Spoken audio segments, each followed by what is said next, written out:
Bonjour mes chers abonnés, bonjour les fidèles de 5 trophées. Toyeko solo la lisusu likambo ya Congo. Mon Congo, naza na nationalité mususu te bandeko. Bo supporter nga, Aka na Congo.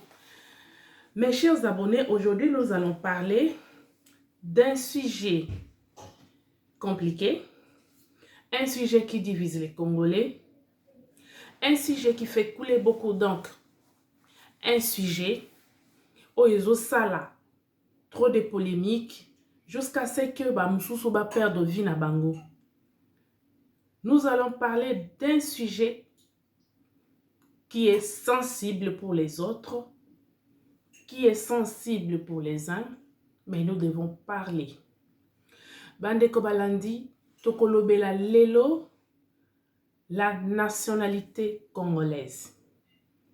Un sujet qui fait couler beaucoup d'encre, un sujet qui fait beaucoup de polémiques, qui divise les autres, un sujet complexe. Tokolobela, la nationalité congolaise. Et à ce sujet, j'aurais besoin des juristes, des avocats de formation. Nakozana besoin, après émission Oyo, tokoya kosala émission Moussousou, na batu o baza habilité, les gens formés na droit, pour na ko expliquer biso clairement, Oyo na lobby, eza ndenge nini, o bazali vraiment, bayebi likambo yango bien.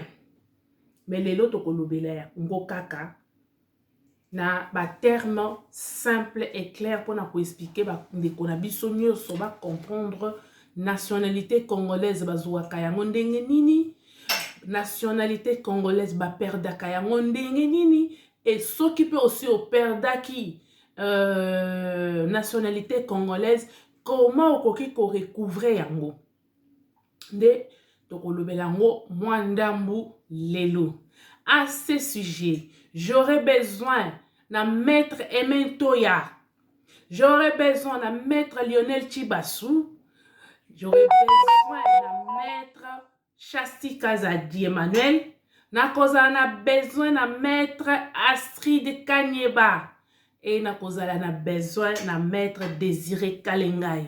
Bokolandanga, et après tokobongisa bémission ou tokosala peut-être en duplex pour expliquer aux Congolais. Ba Congolais, il faut bayeba ba droit na bango, bayeba ndenini, bazali bayeba ke droit na bango ezanini, droit ya étranger ezanini. Biso o toza na étranger, toyebi ba droit na biso, pe toyebi ba droit ya sol d'accueil, pays d'accueil, toyebi yango. Et il faut Congolais pas ayeba ba droit na ye na mabele na ye. Il faut Congolais étrangers nyons azana Congo ayeba ko respecter pays d'accueil. Parce que toujours remarqué déjà que ça fait beaucoup de temps, ça fait beaucoup d'années que ba Congolais bazali piétiner na sol na bango, na mabele na bango moko. Bazali piétiner à l'extérieur, bazali piétiner à l'intérieur. C'est pas possible. Il faut Congolais à respirer, il faut Congolais à bénéficier. Mais pour bénéficier na ba droit na yo, il faut yeba yango. C'est ce qu'on dit, si tu ne connais pas tes droits, personne ne te les dira. Et biso oyo tozi chance ya kobima libanda to comprendre que il faut yeba ba droit na yo pour lobela yango, yango tozali ko éveiller bandeko na biso. Qu'en déplaise aux autres, bobo ma batute, botindelanga batute parce que bokomona batoge. Na ebisi bino oya ko mega ko lukelanga problème na likambo nationalité o bokomona bato so boye pe na poison de bomesana bokokuta na pe na nzambe na nzela na bino bandeko tozo solola. Les avocats na sengi bino émission sur la nationalité congolaise. Préparez-vous pour boya ko éclairer peuple congolais. Ba connaissance bo acquérir na droit na inikin ba onos na tango baza ba maître avocat ba sali droit na inikin bo sali yango te po bomba na sa mesa maître Aimé, maître Astrid, maître Emmanuel Kazadi Chasti bo sali droit te po bomba na sa mesa bo sali pour éclairer peuple congolais à la bénéfique et peuple congolais. Donc j'ai besoin de vous. tozolobela nationalité congolaise sujet oyo ezali kodivize, sujet oyo ezali kobomisisa bato. Soko fungoli ka monoko loba, hey, vous allez frustrer les autres, vous allez faire ceci. Mais quand ce même sujet est utilisé dans d'autres pays, ils ont frustré mon touté, ils ont lobela mon touté. Bandeko, il faut toyeba ko vivre na mboka na biso tranquillement. Bandeko, nalatela mona militaire. Abonnez-vous. Faites abonner les autres et commentez. Mettez beaucoup de j'aime. Nalati linette nazaka avec hein. Nalati linette pona mona. Natangela bino mwa ba article ndambu si mana expliquer bino bandeko na ngai. Nasala nanga droite. Ngai nasala droite, nasala journalisme te, mais nazana moi connaissance en matière. Hein? Nga nasala nga branche moussus autre que le droit. Na humanité nasali biochimie. Na quelle unité supérieure na quelle la comptabilité. Donc je ne suis pas ni juriste, avocat formé, non. Mais la connaissance en que j'essaie de veiller mes chers compatriotes. Bandeko, balobi boy. Tout enfant né en RDC de parents étrangers peut à partir de l'âge de 18 ans accompli acquérir la nationalité congolaise à condition qu'il en manifeste par écrit la volonté et qu'à cette date, il justifie d'une résidence permanente en RDC. Donc, moi, nyonso oyo, abotami na mabele ya Congo, na ba parents bazali ba congolais te. Soka comme na âge à majorité. L'âge de la majorité, ça veut dire quoi? À partir de 18 ans. Ce qui moi na nyonso abotami na ba parents o bazali ba étranger, moi na wana akokende na ministère ya justice, si je ne me trompe pas, mes avocats, j'ai besoin de vous na sujet oyo, boko melanga, to ça l'émission. Donc, moi na wana soka akokisi 18 ans, soka botami na ba parents étrangers, okokisi 18 ans, il faut senga par écrit. Biso nyonso toyebi que moi na nyonso c'est déjà à partir de 12 ans, oyebi kokoma. Oko senga par écrit. Ce qui peut kokokate bandeko, ozuya ta avocat ko salelo démarche wana. O sengi par écrit na soro lingi otikala ozo nationalité congolaise. Et yaka kaka bon automatiquement te. Sikoyo na baka mususu. Comment est-ce que mutu akoki komi lobakaza congolais? C'est pour cela ba législateur na biso ba tia ba rubrique ebele na kati ya constitution. Comment s'acquérir de la nationalité congolaise? Okoki kozwa yango par naissance. Hein? O ba obenga filiation. Na droit wana batu basali droit ba yebi ba obenga ngo droit nini, droit du sang, ce qui J sanguini, mes avocats. Aidez-moi. Donc, ceux qui par naissance au botami, au droit des sols, au la nationalité congolaise. Comme peut au la majorité. Mais, parce que, au la majorité, parce que botami na sol congolaise, ne au nationalité congolaise.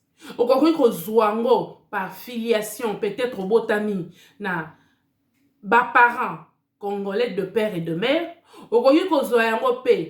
l'un de tes parents aza congolais, par exemple papa ou maman moko na bango azali peut-être marocain, aza nigérien, mais moko na ye mususu aza congolais, okoki kozwa nationalité congolaise, mais il faut le demander la majorité. Sikoyo tozo kende nga nazo kende mbang me ba avocat na ngai boyoka maître Aimé nazo répéter naza la besoin na yo na sujet o maître Astrid naza la besoin Astrid Kanyeba naza la besoin na yo maître Désiré naza la besoin na bino na dossier oyo nga na sali droité mais je me débrouille en droit. conséquence à vivre na avocat. Yango balobaka, si tu t'intéresses pas de la politique va s'intéresser de toi. Voilà les conséquences. Nous sommes devenus des politiques, nous sommes devenus des juristes. Mais j'ai besoin de vous, s'il vous plaît. Hein? Maître Mentoya, Maître Lionel Chibasso, j'ai besoin de vous. Aidez-moi ce sujet, pour éclairer peuple na biso o ba yebite. Donc, ton lobby nationalité, on va la naissance, droit de sol. On va la majorité. Ce qu'on a 18 ans au Sengi, que aux à la Congolais. Ba musu super au ko yango. Oye na aux étrangers, mais au salit des mondes. Na ministère, je crois, ministère de la justice, si je ne me trompe pas. Bukomelanga. Au commis congolais. Et ça n'est pas biso a wandet na yena bana nanga. Moi nanga autour de 18 ans. Ba pesi nationalité parce que bango ba longola problème ya droit de sol. Moi nanga ba pesi 4 ya résident. Quant à lui sikoyo, il faut kende ko senga nationalité sera lignati ka akoma français parce que biso ba parents to boya ko changer nationalité. Sikoyo yelo ce qui a lingi akoma français na carte na aya résident azanango akoki kokende kosenga nationalité. Awa basala ka na préfecture ya chaque département. Akokende na préfecture na biso alobi ke ngai nde nazabo ba parents nanga baza ba congolais mais baza na carte ya résident na France. Ngai siko na lingi na koma français. Ba kopesa ye akomi français. Ndenge esalemelaka.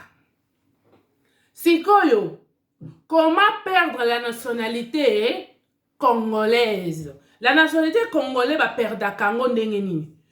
La nationalité congolaise est une exclusive. Elle ne peut être détenue concurremment avec une autre nationalité. Elingi kolobanini. Soko za na nationalité congolaise, nationalité congolaise wana, okoki ko mélanger na ba nationalité mususu te. Donc, ce qu'on a nationalité congolaise, d'office, la nationalité de l'Union est kwei. Boyo ki bande konanga. Ce qu'on a ozomi lobeke, ngai naza congolais. Donc, la nationalité de l'Union est kwei. Ato zaki na 3-4 nationalités. Nationalité wana est kwei. Donc, pour ekweya, il faut justifier aux nationalité moussous. Qu'est-ce que je dis? Ça c'est dans les cas où comment perdre la nationalité congolaise. On peut perdre la nationalité congolaise ceux qui ont eu la nationalité moussous parce que la nationalité congolaise est une exclusive. Ce qui veut dire, si on a la nationalité congolaise, la nationalité non moussoussou est kwei. Mais si on a la nationalité moussoussou, si on a la nationalité, donc on perdrait la nationalité congolaise. Comme il a dit qu'on a congolais, aussi longtemps on a la nationalité moussoussou. On a renoncé à moté. Donc, on a la nango 2-3 T.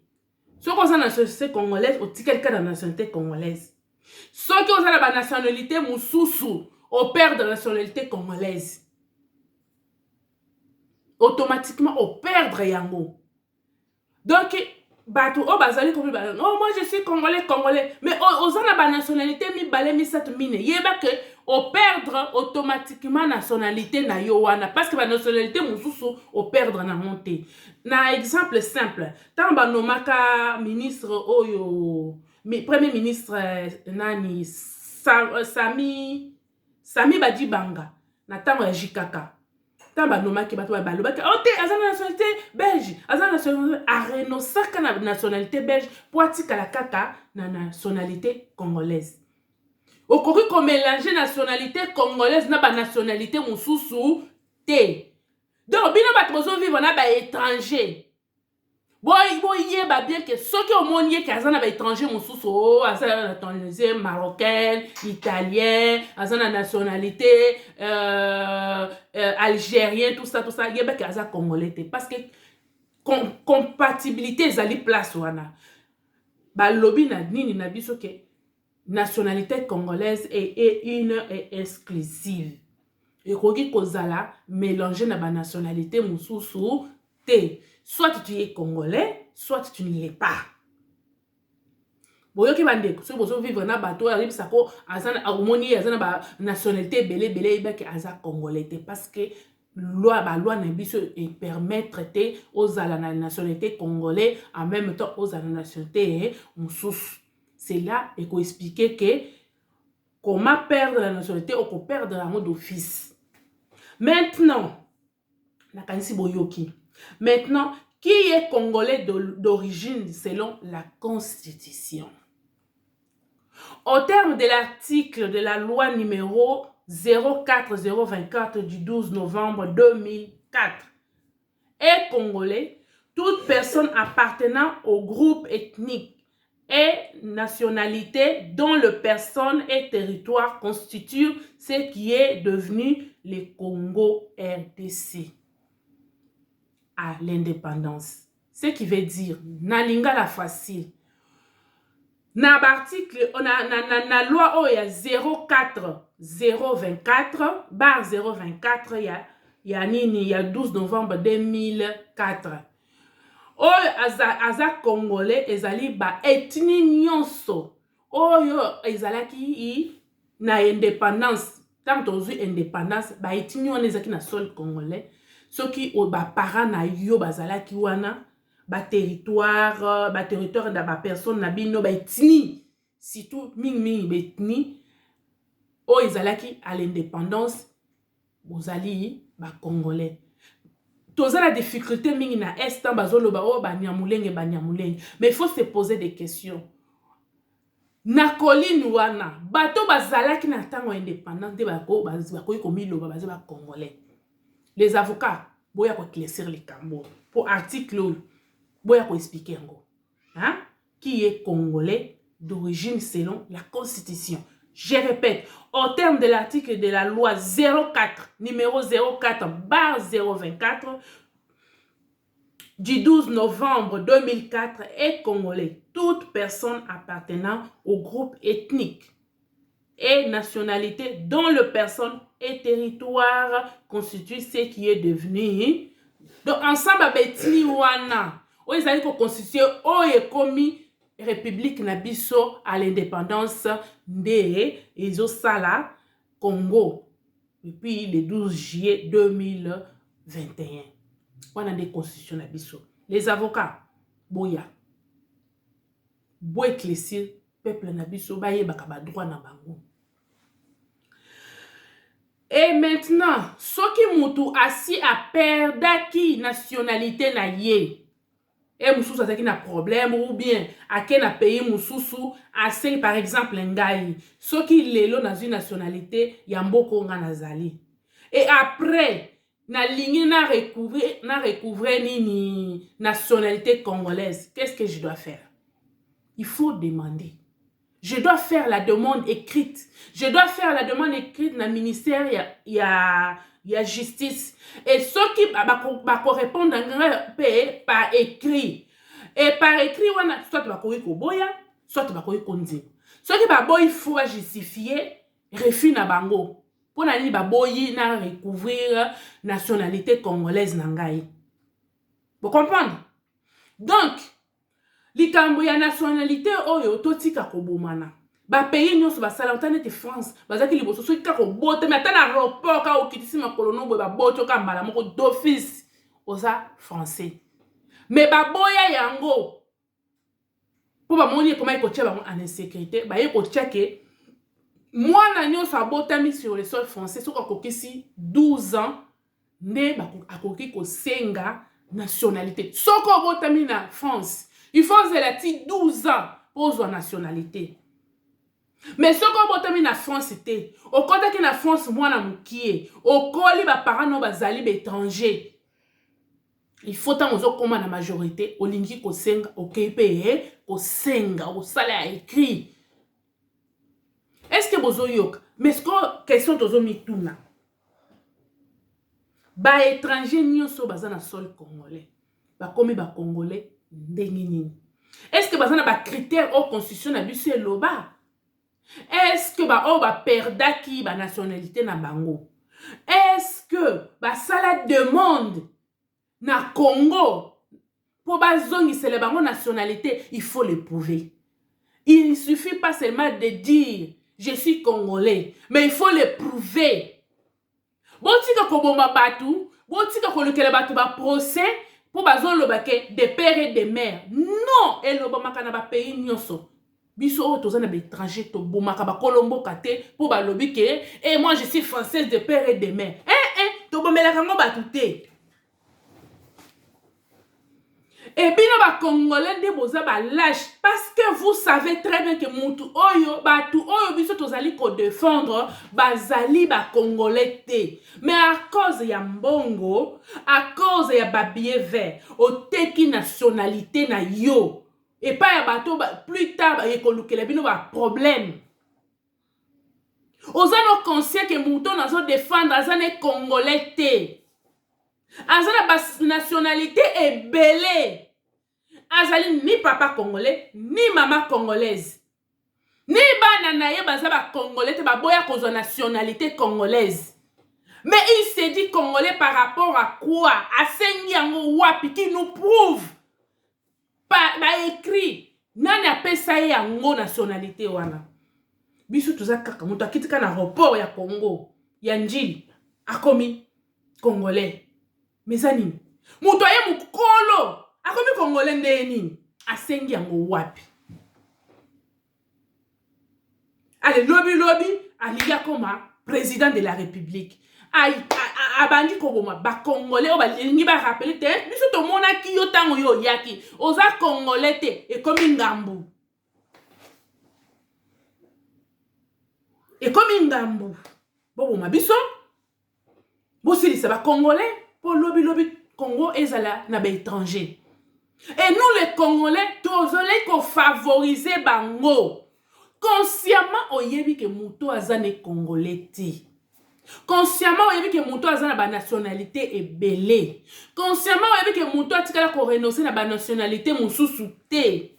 Consciemment oyebi ke muto atikala ko senga nationalité congolaise te. Mais pourquoi tu le défends? Ozoteka république na yo, ozoteka droit na yo pour na $1000, ozoteka ngo pour na 10 000, 100 000. Est-ce que valeur ya nationalité ya makila? Est-ce que ça na valeur? Et ça na combien pour na oteka nationalité? Exacté. Puis exacté. Tu vois évaluer on a combien? Exacté. Ben étranger nyonso oyo. Jamais oyoka aboya koyebi soki oza étranger. Ako rappelle ako ata ba joueur na biso mona bazo beta balle. Bampe o ba beti ba balle mais jour a sala bere ba rappelle ka ke moko ya ba parents na ye as africain. Mais pourquoi na Congo tout ntoni lo ba ke ba baza ba étranger et zo sala passe comme si chaque côté ça ba tona sa mabele. Bande pour ça la politique paie. Ezana ba règle nango. Mais Congo eza jungle. Mutu aye sans lipa makolongulu. Mutu aye sans carte bancaire. Ata kutu ba carte bancaire te. Ata ayebi kolobate. Mais mutu wana après des années a comme millionnaire, a comme milliardaire, a comme président de la République, ba tope bobo mani ba congolais entre vous a pona mutu wana kaka. Pour kaka yo zwa obomisi bandeko na yo ba congolais pour étranger amatela biso si bandi kolela ba pays nyonso même politique même armée jamais ba ko étranger jamais ezana ba niveau moko bo suka okoyi ko sala te ngana zana bandeko nga bazana Russie ba ebisi ngai balinga basala soki droit monétaire quelque chose ba ebisi ba na Russie wana okoyi ko sala te des secrets d'état okoyi ko sala formation wana te na université ba boyi ba sala ba ko sala makambo ba crédit quelque chose et frustré ba ngote po ba bema ba ba boma ba Russie hein ba boma ba Russie et frustré bango te na Congo se bon donc biso to bongisa makambo constitution na biso te et pour na ko protéger bana na biso te pour na ko protéger avenir na biso te pour to ko forcer ba étranger donc biso to za la ba zoba ba étranger ba za likolo na biso. Est-ce que vous trouvez ça normal? Biso to arranger constitution na biso te. To arranger ba loi na biso te. Ba pays nyonso bazo arranger ba loi. Chaque fois ba changer ba loi. Na France ezalaki tant ba longoli droit de sol et komaki ce ko oumeli autant d'années pour 10 ans après au sein régularisation. Mais tant nani le président qui a succédé Hollande, qui a succédé Sarkozy aye. A lobby que banda lelo mutu nyonso azana 5 ans na sol français. Ozana bana bazana école primaire, maternelle était. Pour awa maternelle est obligatoire te. Mais école primaire est obligatoire. Ceux qui va remarquer que moi dans une classe c'est ozana problème. École primaire, maternelle continue no tinda na osoko lingi mais école primaire est obligatoire. Hollande tangwaye à lobby mutu nyonso asali 5 ans de ba te berle bazwaka nationalité. Mutu nyonso asali 5 ans na sol français. Et que azana mwana azana école primaire, il faut akende na tribunal administratif asenga titre de séjour. Nationalité te, titre de séjour. Nous mwana batu nyonso batu bele bazwaka na tango Hollande bazwi nationalité. Donc, bango bazo changer de temps en temps. On dit que loi auto tchaki et comme il faut tchaki son insécurité, ba modifier. Mais biso to moni que loi oyo biso to tchaki na ba constitution, to côté si ba rebelle, to ndimi ba rwandais ba voter, to ndimi boye. Si ko to moni côté si biso na sécurité to changer, ba congolais ba télémi. Ba couvrir ba étranger. Ils ont frustré ba tout, ils ont divisé ba. Ils ont divisé ba congolais. C'est mutu na mutu aza na place na ye ezosalama na bapays nyonso pourquoi epa na biso koki kosalama te soki olobi batindeli yo bato baboma yo soki olobi batieli yo poison soki olobi bayeli yo na bagis bomeka na nga te bomoi batoji ndenge kolatama okondima te bomeka na nga te sikoyo mpona kosala mpe politique na bapays étranger. Il faut mais ezala na Congo ezali ba biloko nyonso ezali mais tellement que biso ba congolais totangaka te toyebi ko se défendre te devant ba fait o ezali koyela biso tozaka koganga mais ba étranger ba yebi biloko ba bomba yango congolais yeba kotanga yango ba boyaki biso totanga mingi ba bomi ba école po tozala kana ba bouti ebele na Congo bokosi. Nama Denise, félicitations de nous la bourse, sur ba bourse na biso, bana na biso ba kene kotanga, pour ba étranger va continuer konyata biso te. Félicitations Mama Denise. Si koyo pour ça la droit, pour ça la politique, car la constitution na biso, droit politique, il faut être éligible et ou électeur. Et ça quand il ngulu au comme nini. Ba mususu ba yeba kote ba font très frauduleusement. Allez, bah comme na mbongo nde to mona ki ba parti politique FCC ba comme na ba chinois tozo tika ka boyo ti tozo a président ya Chine ya chinois. Pourquoi tozo protéger surtout ba poste clé ezali pona biso congolais tozala en sécurité ba pays nyonso ba sala yango ba verrouilla ba poste clé pour être premier ministre, pour être sénateur, pour être président de l'Assemblée nationale, pour être chef d'état-major, pour être en sécurité, le renseignement. Il faut ozala des nationalités de père et de mère pour nani. Okozala naba nini ambition partagée te. Sito mutu nyonso oyo so ba toucher maman na yo okoyoka pasi. Mais imaginez sikoyo ozanda bu congolais ndambu soki wapi wana soki guerre ye okozala wapi. Soki guerre ye consciemment tozaba humain okozala wapi oko protéger Congo to oko protéger nationalité deuxième nationalité na yo.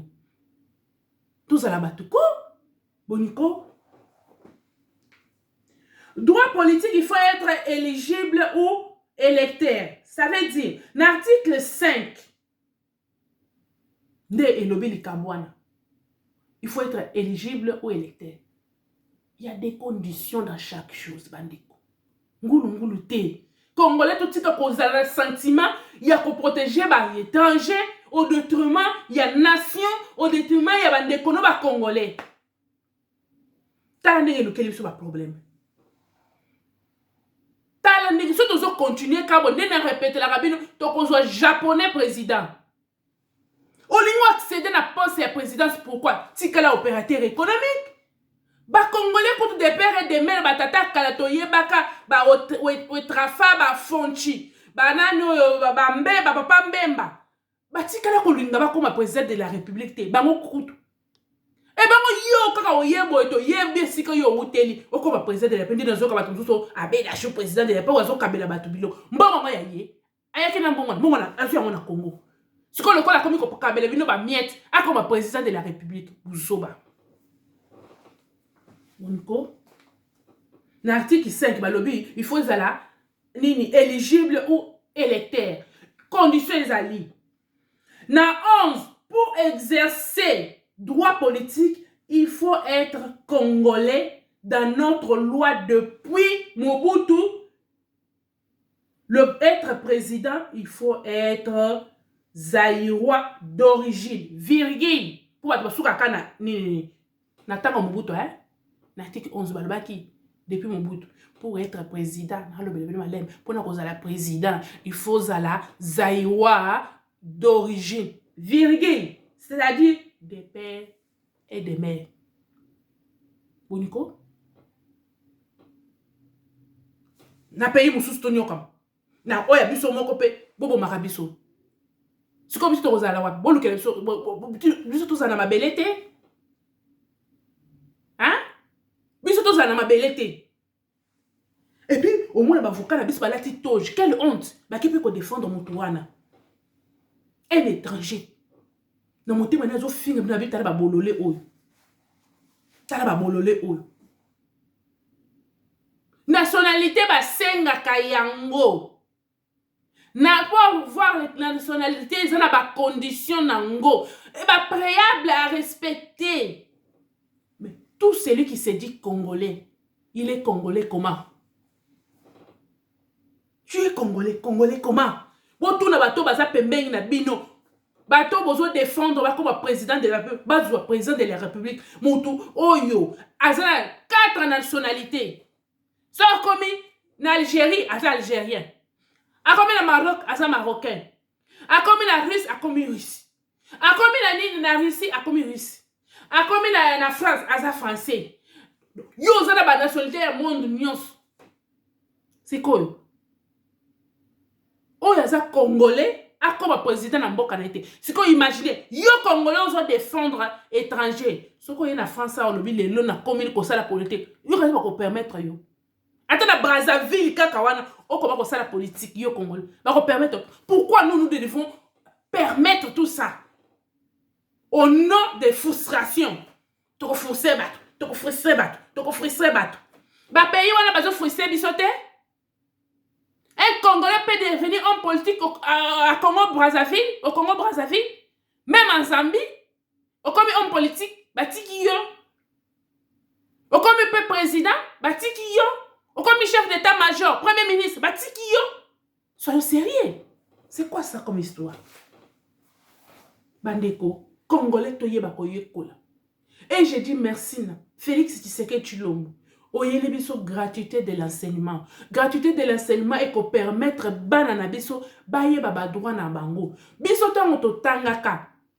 Ba zali ko tangisa biso cours ya civisme pour aimer ta nation. Oko kozwa drapeau tala congolais na niveau. Ayebi valeur ata ya drapeau te, azui drapeau à Lali à Niati. Na ba pays mususu sali bongo tu fais la prison. Mais biso tozaka aboui. Toyebi pour respecter ba totem ya pays na biso te. Toyebi pour respecter ba symbole te. Toyebi pe yango te. Bandeko Tony Mwaba, ministre de l'enseignement. Bokoti sa civisme, bozongi sa civisme na bana na biso.